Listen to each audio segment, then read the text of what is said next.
This is KickAss Politics. I'm Ben Mathis.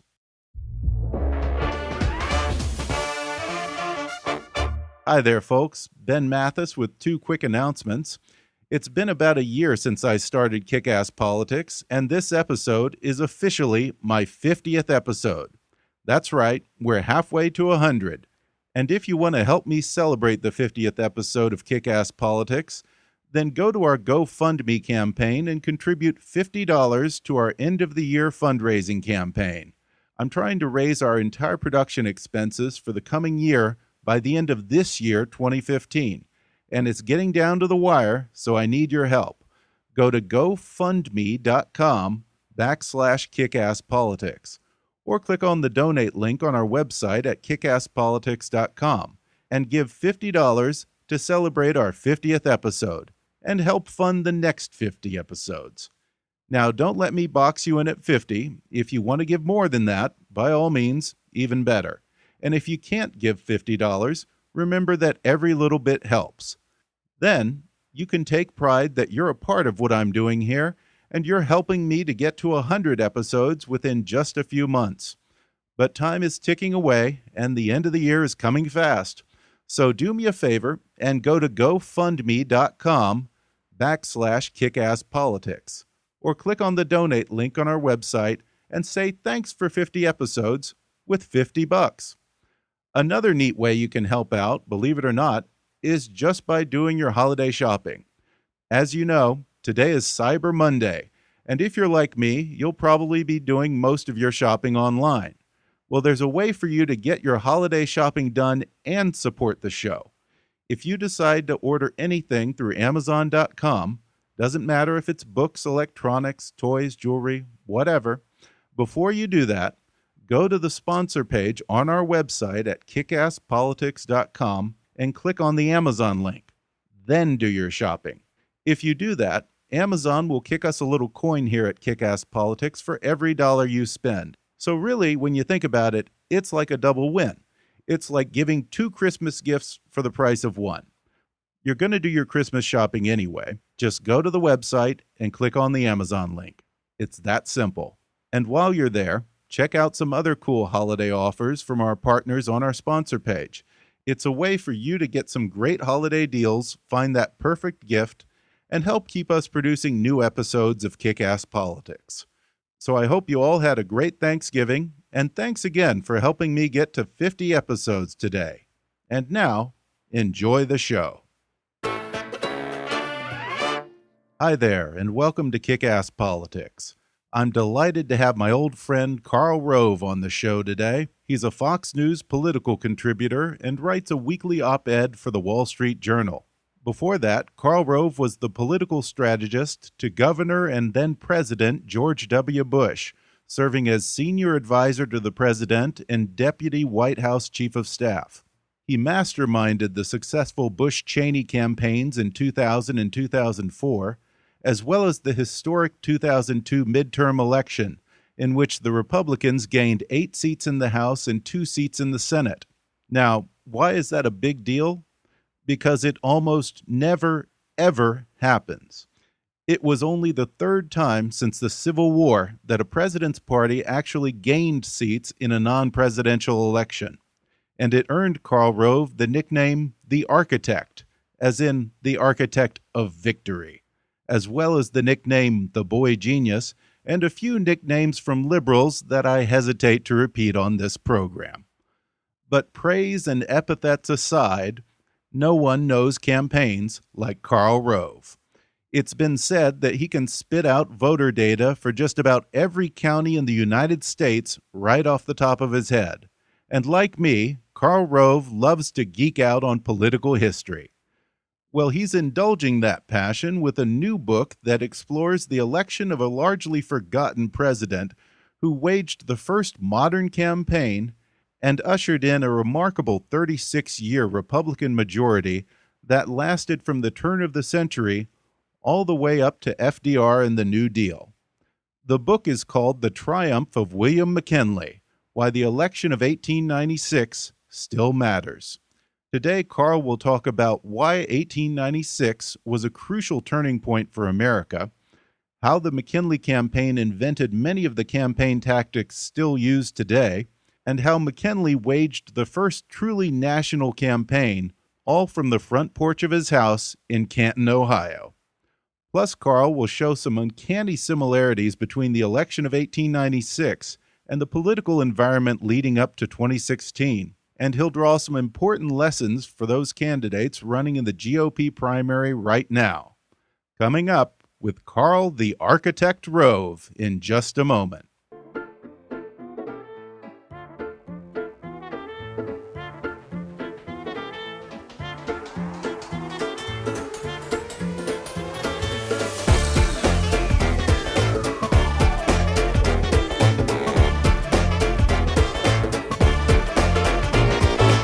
Hollywood to Washington, it's time for KickAss Politics. And now here's your host, Ben Mathis. Folks, just when you thought you knew everything about President William McKinley, Karl the Architect Rove has a new book called The Triumph of William McKinley, Why the Election of 1896 Still Matters. Karl, I'm thrilled to finally have you on the show. Well, thanks for having me, Ben. Well, in case you couldn't tell, I was being a little bit facetious there when I said just when people thought that they knew everything about William McKinley. Nobody knows anything about him. Yeah, I mean, most people know that he was assassinated, and maybe they know the words "the front porch campaign." But and I think you get that in your subtitle because it's why the election of 1896 still matters. So why do you think William McKinley has, to a large extent, been forgotten in American history, and why did you decide to write the book? Well, I don't know exactly why. Perhaps it's because he was succeeded by a large personality in the form of Theodore Roosevelt. But think about this. We have political scientists talk about realignments in American politics. And in every instance but one, we talk about the year of the election and the architect of the realignment, 1800. Thomas Jefferson, 1828. Andrew Jackson, 1860. Abraham Lincoln, 1932, FDR. But 1896 was a fundamental realignment of American politics. And we talk more about the guy who succeeded McKinley, Theodore Roosevelt, or the guy whom he beat, William Jennings Bryan, than we talk about the soft-spoken, rather extraordinary president who came from Canton, Ohio. So I don't get it. I myself stumbled onto McKinley when I was doing some research into Roosevelt with the help of a professor at the University of Texas, Lewis Gould, who, when he agreed to take me on for a seminar in historical source writing, said, "I'll look at your paper on Roosevelt, but you've got to read the McKinley papers and study the 1896 election because history gets the man and the election wrong." And this was nearly 20 years ago, and ever since then, it's bedeviled me that he was absolutely right. I mean, McKinley is an extraordinary personality, and his stewardship of the Republican Party in this election brings about a realignment that gives the GOP dominance of American politics for 36 years. Yeah, and it's interesting because you and I have talked a number of times in person about our mutual love for Teddy Roosevelt. So it was interesting that you chose to write a book on William McKinley instead of one of the million or so Teddy Roosevelt books that have come out over the past decade or so. Well, Roosevelt plays a role in here, but it's a surprising role. It's a minor role. Roosevelt, in 1895, gets the job, of his life. He's made the police commission, a member of the police commission for the city of New York, and he writes his sister excited letters and writes his friend Henry Cabot Lodge letters saying, I went out last night on a midnight patrol and found, sleeping patrolmen and illegal bars and shut them down. But by 1896, he's backed the wrong man for president. He's for the front runner, Thomas Brackett Reed. He's written influential articles on his behalf in major magazines. But Reed loses the nomination to McKinley, and Roosevelt doesn't think much of McKinley. He writes his sister a day or two after the nomination that we got a good platform in St. Louis, and McKinley is a good man, but, quote, he is weak, and I worried about him in a crisis for our country. And yet he spends the next 5 months, June, July, August, September, and October, weaseling his way into the middle of the McKinley campaign in order to achieve, at the end of the campaign, what he desperately wants, which is the Assistant Secretary of the Navy. And I chart the path that he pursues. Now, look, ambition's a necessary thing in politics, but you Sure. read these letters and you look at his actions and you wince at the self-promotion and the desperate quality to his striving at that moment. Yeah, Teddy Roosevelt was no shrinking violet, that's for sure. No shrinking violet at all. Throughout the presidency of George W. Bush, you were often compared to a man named Mark Hanna, who was the campaign manager and strategist for William McKinley. But he's been portrayed as this brilliant kingmaker and sort of this Svengali-like character who molded William McKinley into a real contender and won that election for William McKinley. Now, you say McKinley won because of William McKinley, not because of Mark Hanna. Talk about who Mark Hanna was and set the record straight on that relationship. Marcus Alonzo Hanna is a wealthy Cleveland ironmonger and coal magnate and shipping magnate who falls in love with politics. And he also falls in love with William McKinley. He becomes an enthusiast of McKinley, and as his interest in making money wanes, his interest in politics grows, and he decides that he wants to help make somebody president. And first he tries to help make Senator John Sherman of Ohio president. And then after seeing McKinley in action in the 1884 and 1888 conventions, he realizes that the man who has the presidential timber is McKinley. But let's not kid ourselves. The guy who was in charge of that relationship throughout the entire relationship is McKinley. He's in charge of the relationship.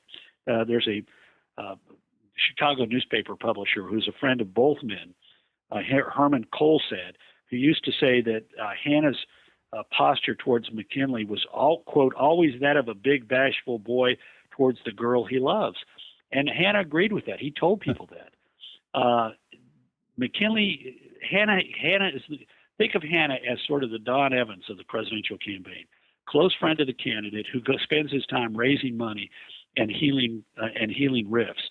But the great strategic thinker in the campaign is McKinley, who makes the three big decisions that need to be made, despite the fact that Hanna, on each and every one of them, was on the other side. He makes a decision in the summer of 1895 that he's not going to cut a deal with the Republican political bosses led by the easy boss, Thomas Collier Platt of New York and Matthew S. Quay, but instead of making pledges about patronage and cabinet posts and boodle, he's going to win this unmortgaged. He's going to win the White House without having made commitments to people for jobs or sharing of patronage. He's going to try and win them to his side by advocating an agenda for the country and by his personal friendship and integrity. The second decision is a decision to not go on the trail. Hanna is desperate for McKinley to go on the trail, and Hanna says, I can't do that. He says, I can't be like Brian. I actually have to think before I speak. And he ultimately is the architect of the Front Porch Campaign, which is an enormously successful, almost industrial-style operation that brings 750,000 people to Canton, Ohio, to walk across the front large lawn of the major and hear McKinley speak to them about what he wants to talk about that day. The final one is that the critical decision in the campaign in the fall, in the late summer and fall, is whether or not McKinley is going to address the free silver issue that has now been raised by Bryan. He initially, in June and July and August, early August, wants to avoid it. He keeps telling people the issue is going to be protection. Don't worry about this free silver thing. It's going to go away. But by the middle of August, he decides that he has to confront the issue, and he begins to do so when he accepts the Republican nomination in a formal address in Canton in August. And from then on, stumbles for a couple of weeks in talking about the issue, but finally comes onto the right language, and it is only then that the Republicans begin to sense movement among, supporters who have drifted away because of the free silver issue. And in each and every instance, in a moment of great crisis, the guy who makes the decision, and oftentimes with Hanna saying, don't do that, do this, do something else, the guy who makes the right decision is McKinley. The final issue, though, is this.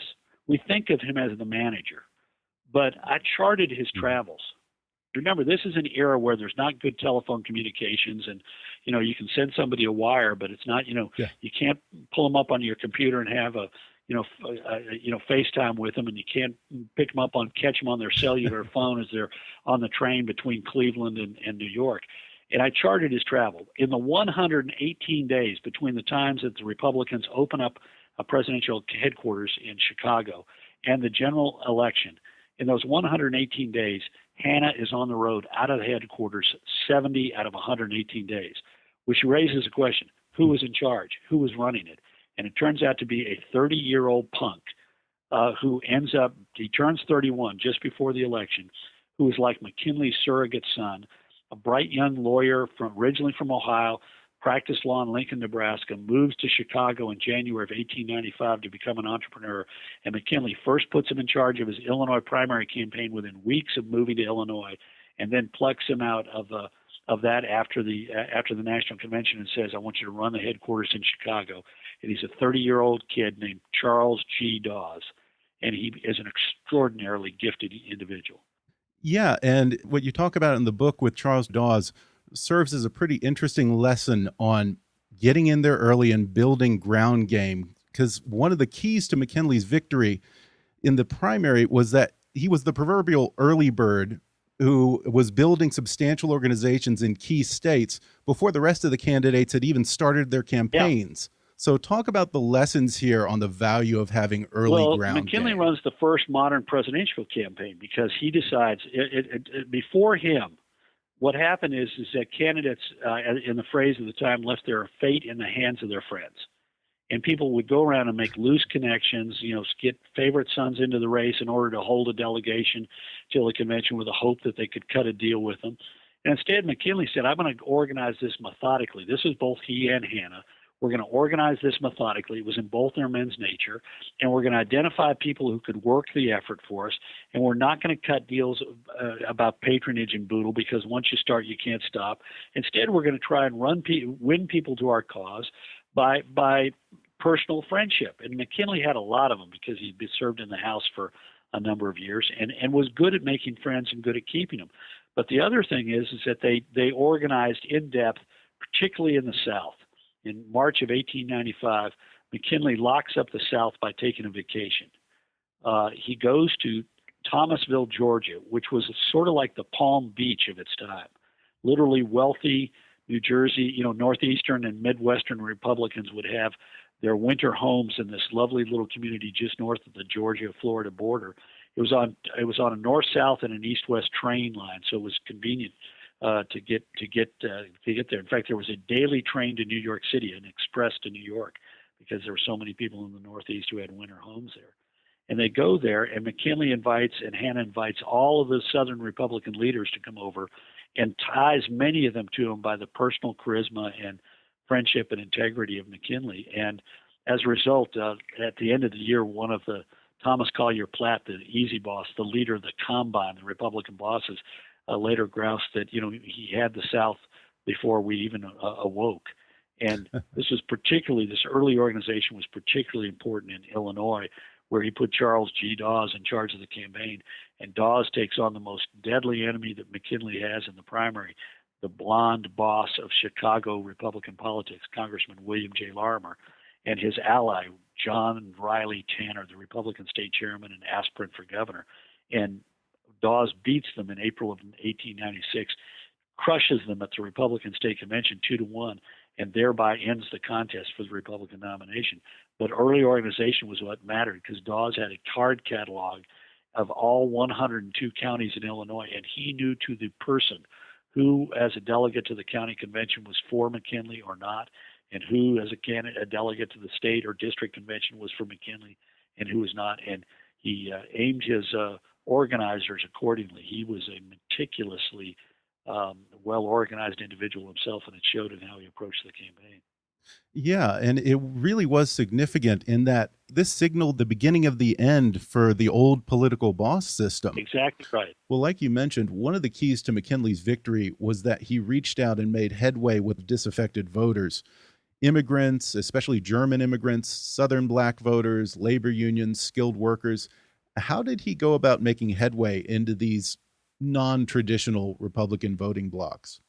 Well, first you have to divide the primary from the general, because he was in the primary focused on, different groups than he was in the general election. In the primaries, he actively engaged in outreach to Southern black Republican leaders. A number of them come and visit him in Thomasville. And then he becomes the first candidate in either party.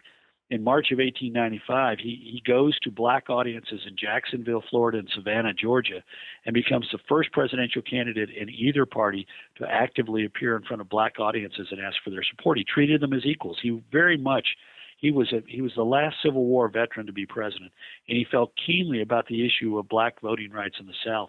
In fact, had led the battle in the Congress to stop Democrat efforts to disembowel protection of Southern elections. But in the general election, McKinley understood the Republicans could not win simply by trying to recreate the alliance that they had in the last 24 years. In the previous 5 presidential elections, nobody gets elected president with more than 50% of the vote. Nobody gets 50%. 2 presidents get elected with a minority of the popular vote and a majority in the Electoral College. Another one wins both the Electoral College and the popular vote, but the latter only by 7,000 votes. And Republicans in the South get no electoral votes after 1876, despite the fact there are 4 states with a black majority population.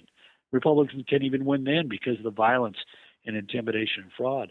So McKinley looks around at that landscape and says, my party had better reached out to the swing voters in the election, who were industrial laborers, people who worked in factories. And we also better do better among the new ethnics that are coming into the United States. There was less immigration from Germany and the United Kingdom, Ireland, Scotland, Wales, and more immigration from Eastern and Central Europe and Southern Europe and Scandinavia. And so McKinley looked around and said, these people aren't tied to any party, and I'm going to make a spirited effort to win them to our column, despite the fact that many of them are Catholic, which was anathema to Republicans. I mean, the most powerful interest group in America was the APA, with the American Protective Association, a virulently anti-Catholic and anti-immigrant group. And McKinley stood up to him, stared him down, and kicked him out. And by doing so, he was able to win an enormous number of votes among loosely affiliated ethnic groups and among Catholics who had heretofore been virtually all Democrat. Yeah, well, you mentioned in the book it might have also had something to do with the fact that William Jennings Bryan wanted to take away those immigrants' beer and whiskey because apparently he supported the temperance movement. That's the issue. Well, we're going to take a quick break, and then when we come back, Karl Rove and I will see if we can relate 1896 to 2016 when we come back in just a moment. If my conversation with Karl Rove has piqued your interest in the election of 1896, then you should definitely get his new book, The Triumph of William McKinley, Why the Election of 1896 Still Matters. And right now, you can download the audio version of his book for free with a special promotion for our listeners from audible.com. Just go to audibletrial.com/kickasspolitics for a free 30-day trial and a free audiobook download, which can be The Triumph of William McKinley by my guest today, Karl Rove, or any of over 180,000 titles for your iPhone, Android, Kindle, iPad, or MP3 player. That's audibletrial.com/kickasspolitics. Or click on the sponsor link on our webpage to download the free audiobook of your choice. And now, back to more with Karl Rove. We're back, and I'm talking with Karl Rove about his new book, The Triumph of William McKinley, Why the Election of 1896 Still Matters. Well, Karl, for me, one of the funnest and most interesting aspects of reading this book was how I could hold the McKinley campaign of 1896 alongside the Bush campaign in the year 2000 and see where I think you put a number of these lessons into practice in that election 100 years later. What were some of the principles and strategies from 1896 that you incorporated into the Bush campaign? Well, one of them was that McKinley ran as a different kind of Republican and so did George W. Bush. They understood that both of them understood the changing demography. Both of them knew who the key voter groups, swing voter groups were, and both of them made an affirmative way of talking about things that allowed them to be seen as a different kind of Republican, open to the kind of groups that heretofore might not have felt comfortable. Bush broadened the electoral battlefield, just as McKinley did. McKinley went after border and southern states and carried 4 of the 5 border states that had not voted for the Republicans since at least 1872, if ever. But Bush went after, states like New Mexico and Arkansas and Tennessee and West Virginia, the most important of which was probably West Virginia, since it had gone for for Bill Clinton over Bob Dole by 16 points. And the last time Republicans had won it in an open race for the presidency was 1928. So there were lots of things. Run as an outsider, run as a candidate of change, emphasize the unity of the country, run as a unifier. Focus on big issues with a concrete vision in which the people that you want to have vote for you can see themselves having a robust part. I mean, there are lots of things that we took as lessons from the 1896 campaign. Maybe didn't articulate them as such at the time, but they're. Yeah, I mean, you say in the book, you say the animating principle of McKinley's political career was a concern for creating conditions that would allow ordinary people to rise, which sounds a lot like George W. Bush's compassionate conservatism. Yeah, and look, also admittedly like Abraham Lincoln, because that's the original Republican who had this passionate view that the American experiment was about allowing people who came from nothing like him to rise in life. Well, at the end of the book, you sum it all up with 8 reasons why McKinley won that election in 1896. What lessons among those 8 do you think are most instructive or urgently needed for Republicans running for president in 2016? Well, number 3, that you got to recognize the changing demographics and run a campaign that allows you to draw into the ranks of the Republicans a variety of people who have heretofore not been in our party. Number 6, candidate of change. This is really, really important, and it's really difficult for a political party to win a 3rd term after 2 terms in the White House. There have been 7 instances in the modern era in which the White House has been held for 8 years by a party, and only 1 instance has that party won a 3rd term, and that was 1988. And so to win, you've got to position yourself as the candidate of change.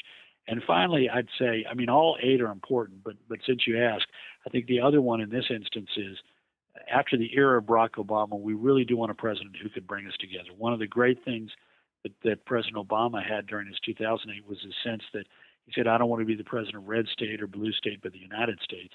And I think that really captured where people wanted to be after the Iraq War.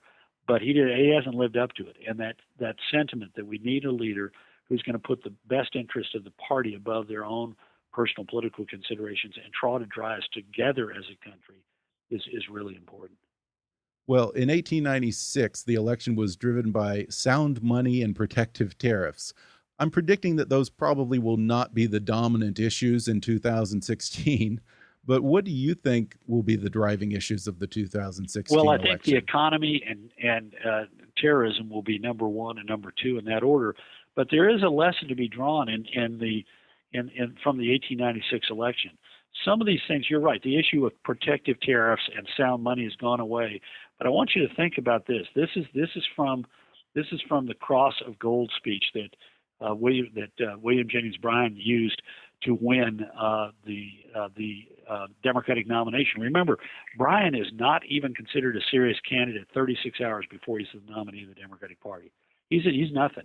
But he gets up and gives a 30-minute long speech. He was a Bernie Sanders kind of candidate. Even worse than that, he wasn't even considered a serious candidate. On the day moments before he's going to give the Cross of Gold speech, on the floor of the Democratic Convention, the David Broder of his time, a guy named Francis Lepp with the New York Herald, is writing his piece, and he's got a telegram boy waiting to take it to be wired to the newspaper, and two sophisticated observers are looking over his shoulder. Henry George, the single tax advocate, and John Russell Young, who is a famous journalist of the time, had been a minister to China under Chester Arthur, and Lepp says, the Democrats are looking for a Moses, and if the moment is right, and Bryan could become Bryan's the coming man, because if the moment is right, he could become that Moses.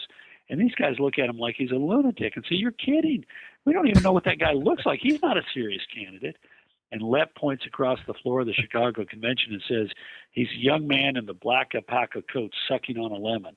And Bryan is getting ready to give the Cross of Gold speech, which just stampedes the convention in a way it's hard for us to get around.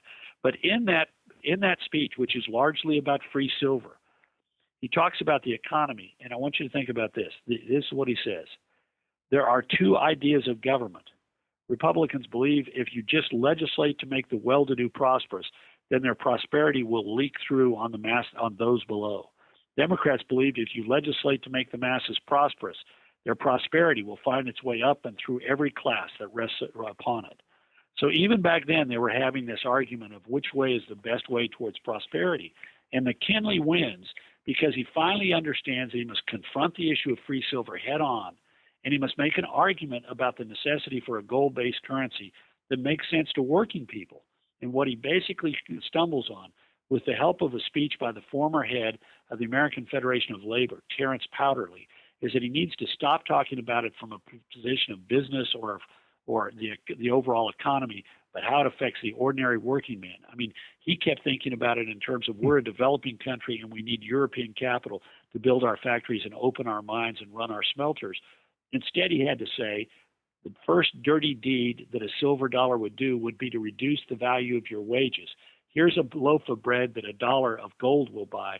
Here's a loaf of bread that a silver dollar will buy, because the amount of silver in a silver dollar would have been worth 52 cents rather than $1 of gold. And so he begins to make the argument, this is going to take away the value of your wages. You deserve to be paid the best dollar in the world for the hard work that you put forth.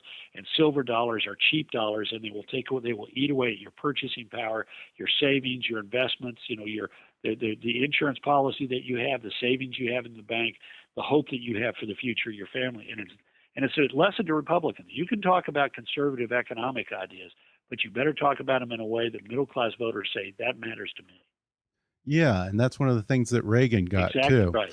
Well, among those in the GOP field, if you could give this book to one candidate in the GOP primary today, which one do you think would most benefit from some of the lessons? I don't know. Some of the candidates already have the ability to do some of these things. Some of the candidates are doing these things. But look, I didn't write this book for this election. I wrote this book to be sort of a durable look inside this campaign, written by somebody who was not only had been involved in campaigns, but had a desire to sort of get to the bottom of the thing. And the more I dug into this, the more I learned, and the more weird the story got, as you know, having read it. I mean, there's sex, there's violence, there's backstabbing, betrayal, ambition, courage, unbelievable compassion.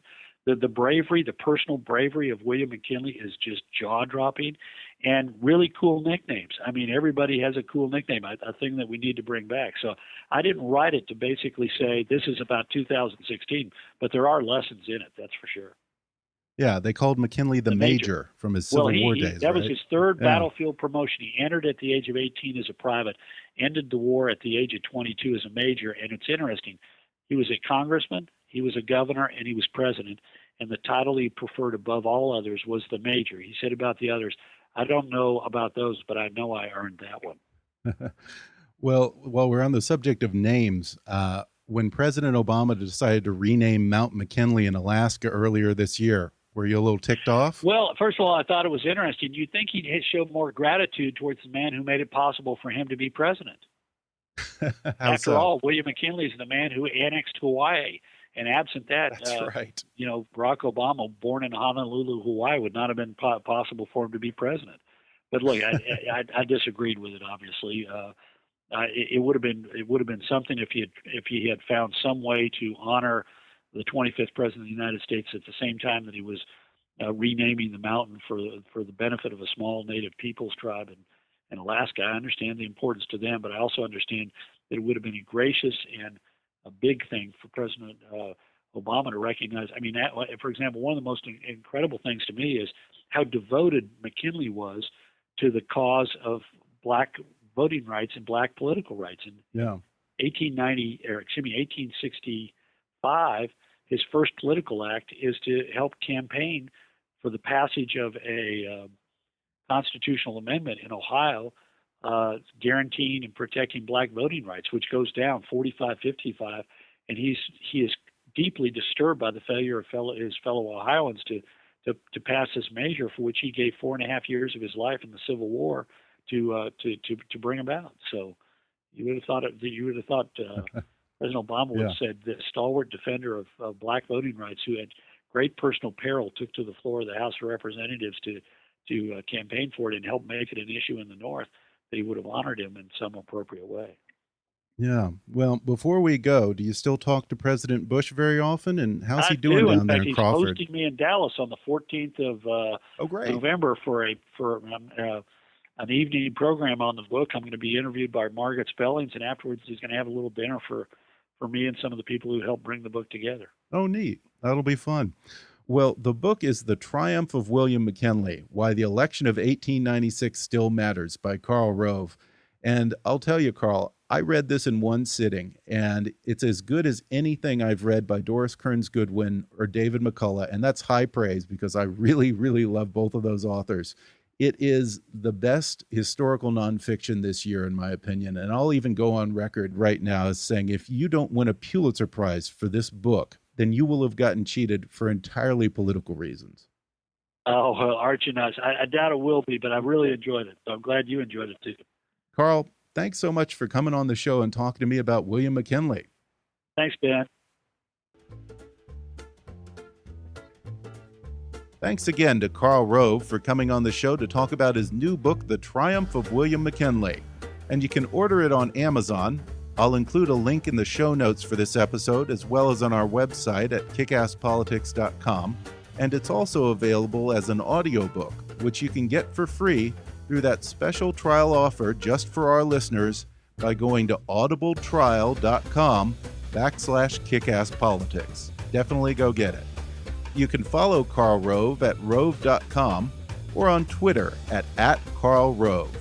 You can also read his latest op-eds every week in the Wall Street Journal. Don't forget, before you do your online holiday shopping this week, go to our sponsor page at kickasspolitics.com and make sure that you click on the Amazon link on that page before you start ordering. Then Amazon will give us a little something to support the show for every dollar that you spend at Amazon this Christmas. You're going to shop for gifts anyway, so why not help the show at the same time? And help us reach our end-of-the-year fundraising goal by donating to our GoFundMe campaign at gofundme.com/kickasspolitics. It's really important that we fully fund our production expenses for the next year, so I can put my energies toward great new guests, interesting topics, and producing new episodes. Whatever you give is going to help us get there, so go to gofundme.com/kickasspolitics. I will forever be in your debt, sir. Follow us on Twitter at @KAPolitics or visit KickAss Politics on Facebook. And as always, I welcome your comments and suggestions at comments@kickasspolitics.com. In the next episode, I'll talk with Garry Kasparov. He spent 20 years as the #1 ranked chess player in the world, and he's widely considered to be the greatest chess master of all time. But in 2005, he set aside his chessboard to take up the cause for democracy in his native country of Russia.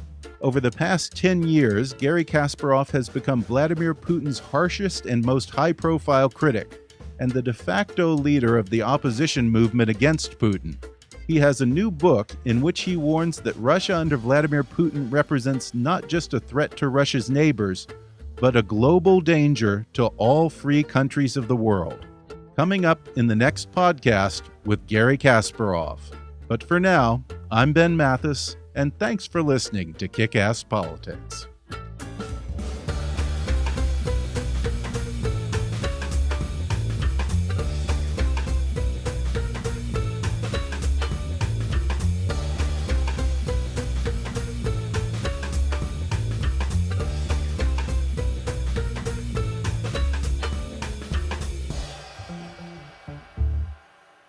This podcast may not be reproduced without express written permission. Kick-Ass Politics is a trademark of Mathis Entertainment, Inc.